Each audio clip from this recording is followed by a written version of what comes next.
बदलती जीवनशैली आणि आरोग्याची काळजी यासाठी हवे शुद्ध तेल। कर्जतमध्ये मिळत आहे घाण्याचे शुद्ध गोल्ड ऑइल तेल। मध्ये सूर्यफूल, करडई, शेंगदाणे, तीळ, मोहरी याचे खात्रीशीर तेल मिळण्याचे एकमेव ठिकाण। Belekar colony, Karjat. Phone number 9766182977। Gold oil ज्याच्या घरी, हॅपीनेसची चिंता डोंट वरी। आमदार प्राध्यापक राम शिंदे यांचा वाढदिवस कर्जत तालुक्यातील कोरेगाव येथे आज आगळ्या वेगळ्या पद्धतीने साजरा करण्यात आला। भारतीय जनता पक्षाचे नेते पप्पू शेठ धोदाड यांनी कोरेगाव जिल्हा परिषद गटातील नागरिकांच्या वतीनं हा वाढदिवस या ठिकाणी साजरा केला। यावेळी नागरिकांची आरोग्य तपासणी, विद्यार्थ्यांची आरोग्य तपासणी करण्यात आली आणि आगळ्या वेगळ्या पद्धतीने हा आमदार प्राध्यापक राम शिंदे यांचा वाढदिवस साजरा करण्यात आला। यावेळी सर्व नागरिकांनी आणि विद्यार्थ्यांनी आमदार राम शिंदे यांना वाढदिवसाच्या शुभेच्छा दिल्या। या कार्यक्रमासाठी भाजपचे तालुकाध्यक्ष शेखर खरमरे, भाजपचे जिल्हा सरचिटणीस सचिन पोटरे, काकासाहेब धांडे, बापूसाहेब शेळके यांच्यासह भारतीय जनता पक्षाचे अनेक पदाधिकारी मान्यवर उपस्थित होते। अतिशय आगळ्या वेगळ्या पद्धतीने हे आरोग्य शिबिर या ठिकाणी संपन्न झाले। या शिबिराचे उद्घाटन आमदार राम शिंदे यांची आरोग्य तपासणी करून करण्यात आली। यावेळी मोठ्या संख्येने विद्यार्थी देखील उपस्थित होते। कोरेगाव ग्रामपंचायतीच्या बाहेर हा कार्यक्रम संपन्न झाला। यावेळी गावातील प्रमुख नागरिक, वृद्ध महिला, विद्यार्थी आणि या ठिकाणी डॉक्टर्स मोठ्या संख्येने उपस्थित होते। यावेळी या विद्यार्थ्यांनी आमदार राम शिंदे यांना देखील शुभेच्छा दिल्या। जिल्हा परिषद कोरेगाव गटाच्या वतीने कोरेगावमध्ये आरोग्य शिबिराचं 7 ठिकाणी आरोग्य शिबिराचं आयोजन केलं।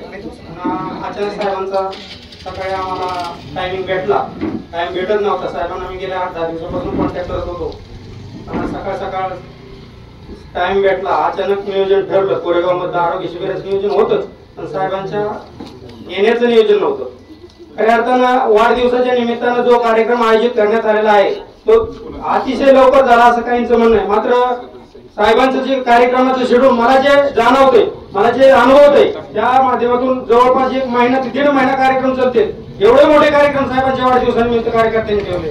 अशा या सर्वसामान्य कुटुंबातून निर्माण झालेल्या नेतृत्वाला, ज्या नेतृत्वाने सर्वसामान्य जनतेला उभा करण्याचं काम केलं, त्या नेतृत्वाचा आदर्श घेऊन आपण सुद्धा त्याला अनुसरण मानलं पाहिजे। ही भूमिका डोळ्यासमोर ठेवून आपण ही जिल्हा परिषद कोरेगाव गटामध्ये खऱ्या अर्थाने एक समाज उपयोगी काम, लोकांच्या आरोग्याच्या दृष्टीने महत्त्वाचं असलेलं काम करण्याचा मानस ठेवला। खऱ्या अर्थाने धकाधकीच्या जीवनामध्ये आपल्याला या गोष्टी आरोग्याकडे लक्ष देता येत नाही। आपण गावोगाव जाऊन प्रत्येक माणसाचा तपासणी करण्याचा शिबिर आयोजन करण्याचा उद्देश हाच होता आणि खऱ्या अर्थाने आपल्या नेत्याला वाढदिवसाच्या या शुभेच्छा लागतील असं आम्हाला वाटलं। म्हणून मित्र परिवाराच्या वतीनं आज या ठिकाणी जिल्हा परिषद कोरेगाव गटामध्ये आयोजन केलं आहे। मी माझ्या जिल्हा परिषद गटाच्या वतीनं आणि माझ्या दोधार परिवाराच्या वतीनं साहेबांना वाढदिवसाच्या अनंत अशा शुभेच्छा देतो आणि थांबतो। साहेबांना मनापासून धन्यवाद करतो। आपण वेळात वेळ काढून आज लग्नाची मोठी तिथी असली तरी या कार्यक्रमाला उपस्थित राहिले।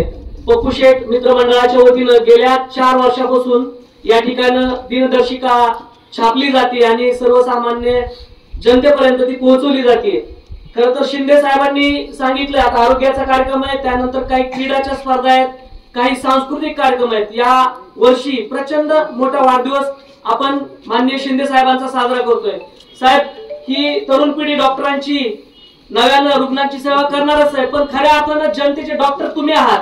जनतेची नाडी आपण ओळखता, कधी पाणी सोडलं पाहिजे, कुठं एमआयडीसी झाली पाहिजे हे आपल्याला कळतं आणि ते जनतेच्या मनात जे आहे ते आपण करता। त्याबद्दल कर्जत जामखेडच्या जनतेच्या वतीनं, पप्पू शेठ मित्रमंडळाच्या वतीनं मी तुमचं मनापासून आभार मानतो।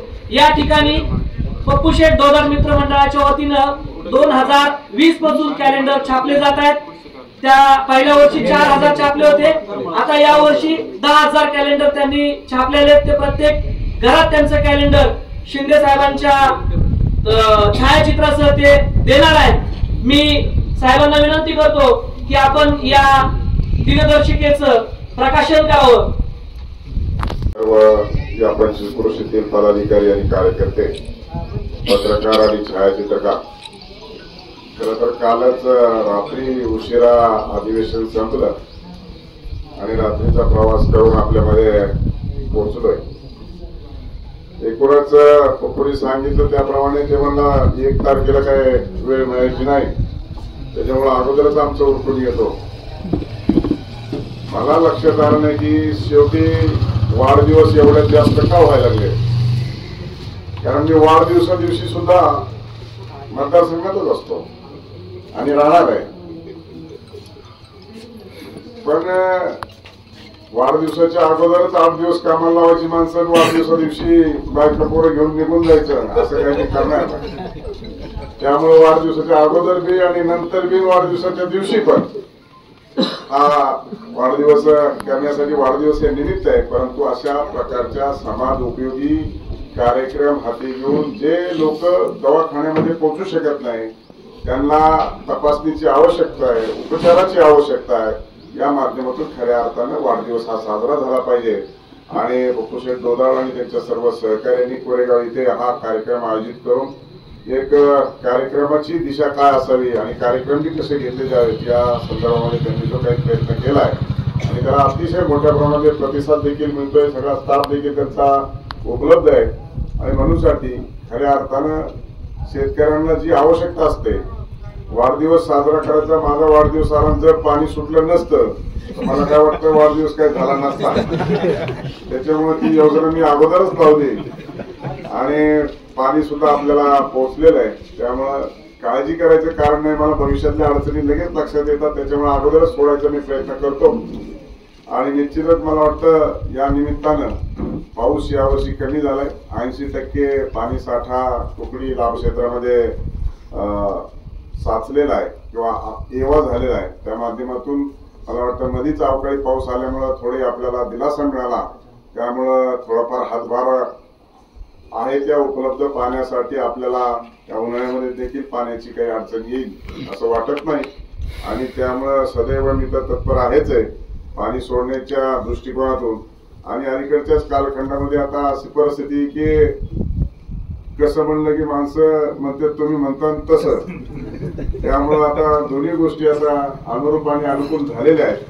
त्यामुळं पाण्याची अडचणी असं काही वाटत नाही. त्यामुळं जे लोकांना अपेक्षित आहे, आवश्यक आहे आणि जी गरज आहे ती परिपूर्ण करण्याच्या दृष्टिकोनातून लोकप्रतिनिधींनी काम केलं पाहिजे, हीच भावना घेऊन आपण गेली अनेक वर्ष या मतदारसंघामध्ये काम करतो आहोत. आणि म्हणूनसाठी मोठ्या प्रमाणामध्ये आपला देखील त्या संदर्भामध्ये आशीर्वाद लाभतोय.